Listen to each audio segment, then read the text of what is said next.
Welcome back to ETBU Extra on the ETBU Sportsnet. Thank you for clicking in each Wednesday. We're live from CC's Pizza in Marshall, Texas. We're each Wednesday from noon to 1 p.m. The buffet, including the drink, is only $5. Jason Souls is here with me as well. And now we're joined by Paul Grant, the head soccer coach of both the men's and ladies program at ETBU. And Jason is my soccer expert, Coach Grant. So I'm going to kind of let him kind of drive some of these questions this afternoon. Do we want to talk about the ladies first, Jason? Sure. Let's talk ladies, Coach. Talk about where we stand right now. 4-4-2 overall, 0-2-2 in conference, just outside of that all-important sixth conference spot. Scheduled, has been difficult. I know you won't make excuses, so I'll say these things that you can't. It continues to be difficult with a top 25 team this week, and then it opens up just a little bit. So talk a little bit about where you guys stand the last couple games and where you're headed. As far as I will address the schedule. I mean, you don't control it. It happens. And I guess some years it's great, some years it's whatever it is. But ultimately, you've got to play everybody. And for us, obviously, the last couple games playing Mayheart Baylor is doing well, and obviously UT Tyler, it's good for you. It really is. Spirits are still high. Obviously, you think things should have gone different against Laterno. They didn't, and that's sometimes the beauty of our game. But it's all right. We've had again, dealing with the rain on Monday, we're able to get some things done inside. A great training session yesterday. Look forward to build on that today.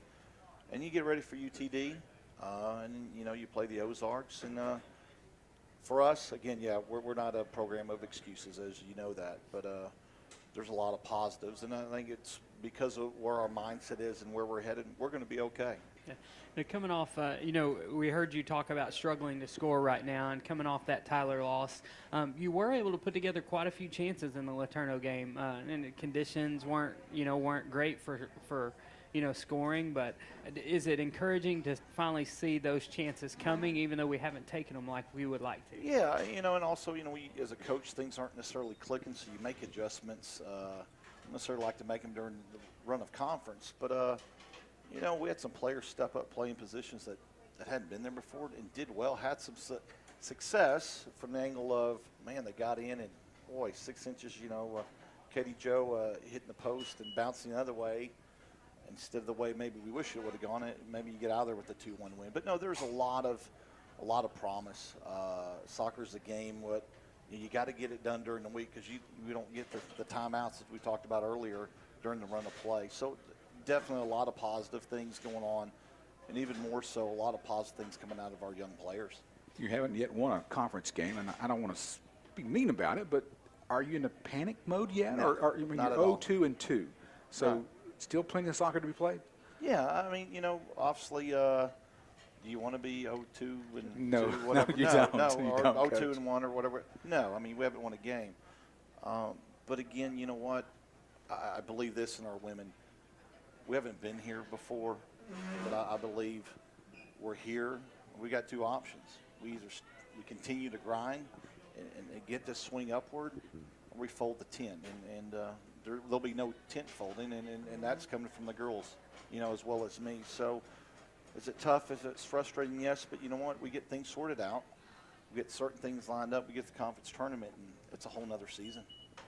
And get a few games coming at home this week, and actually 3 games in 8 days. It'll be a little bit of a tough run, but start off with UT Dallas. What can we expect to see from them? They're always so sound.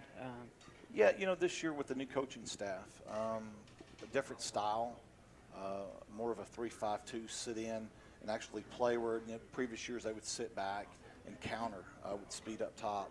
So that falls in more so into the style that we play. Obviously, a very solid team, as you said, nationally ranked. But that's okay. That's all right. Sometimes this game is built for the underdog, and we've all been there before. And excited again to play another team. And y'all, at the end of the day, that's where we want to be. So it's not a bad thing playing the best of the best. When we're looking at the schedule, you got Dallas, Ozarks and Louisiana College, Hardin-Simmons and Howard Payne.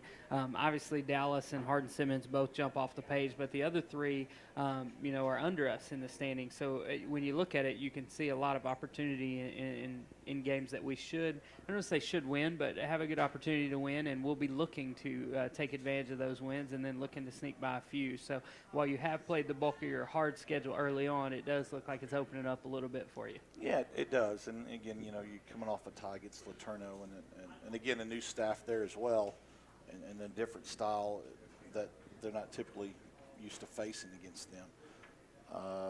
That one you obviously stung, but you've got 3 more that you should be very successful at. And again, give me the opportunity, give us our program to play those national ranked teams, and we're all for it. One last question about the girls. Talk about a couple of the players that had good weekends. Let's highlight some of their performances. Probably over the last 2 weekends, to be honest, Kendall Harris is a freshman out of the Dallas area. Has really turned it on. She plays out wide for us. And sometimes, coming in as a freshman, as much as it is the speed of play, the competition, those things, it becomes a mentality. And she has really just been the most consistent player we've had over those last 2 weekends. And sometimes soccer, it's you don't have the high-scoring games, but she has done extremely well. I would say this, probably one of our more consistent players. And I say this, I'll throw in, even though we've given up some goals, obviously, in the last several weekends, our back line has really done well to come together and sort things out. But again, for us, it's pieces of the puzzle that we're trying to get together, and being young. I mean, we're starting probably, 6 to 7 players that are either freshmen or sophomores that just didn't play a lot last year. And we've got a junior in Sammy Rios who has played more this season than she's played her freshman sophomore year. And again, another consistent player we've had. Christy Froon playing in the back for us as a freshman. Megan Gibson playing the holding mid. Because we lost some key players last year. But again, I think the thing we're overcoming right now is just the youth. That the change of the game coming from a high school club level to college, it's different. I have a question. Jason Tediani's last question about the Lady Tigers. For those who follow soccer, college soccer, they know that the American Southwest Conference has a tough teams in the conference. You've got 3 teams ranked in the top 25 in Hardin Simmons, UT Tyler, and UT Dallas. Kind of talk about the overall ladies soccer in the ASC and how strong it is on a national front. When I first got here 8 seasons ago, it wasn't this way. And everybody can beat anybody on any given day. And that wasn't necessarily the case, I think, prior to me arriving here. And Jason may obviously have some more knowledge of that. But you have really probably 8 teams in this conference that can compete.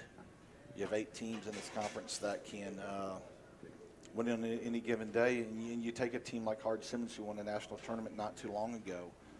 Their strength of schedule, and all that is, in essence, is just numbers of who you played, not played, was probably one of the bottom strength of schedules in the country, and they win a national tournament. It's strong. With UT Tyler coming on like they have, again, UTD being a mainstay, it helps the rest of us. And as far as I can remember, since being here, the schools in Texas have not lost to the schools on the West Coast, which are in our same region. And at times their strength of schedule is even higher. But again, sometimes it's tough for us to get the recognition, which is frustrating. But all we can do is win and win the games we're supposed to. And the conference as a whole, we only get better. Here's the schedule for this weekend concerning ETBU Lady Tigers softball. They're at home at Cornish Soccer Field this Friday to play University of Texas at Dallas at 1 p.m. And then a quick turnaround on Saturday, all part of homecoming. They take on the University of the Ozarks at high noon. And then on Friday, October 24th, they have their last home game of the year against Louisiana College. 6 p.m. is when that match starts next week. When we come back after this break, we'll have Coach Grant push aside the Lady Tigers, and we'll talk Tiger softball as he's the head coach of both sports. We're live from CC's Pizza in Marshall, Texas on the weekly ETBU Extra Show. Back with more in just a moment. East Texas weather.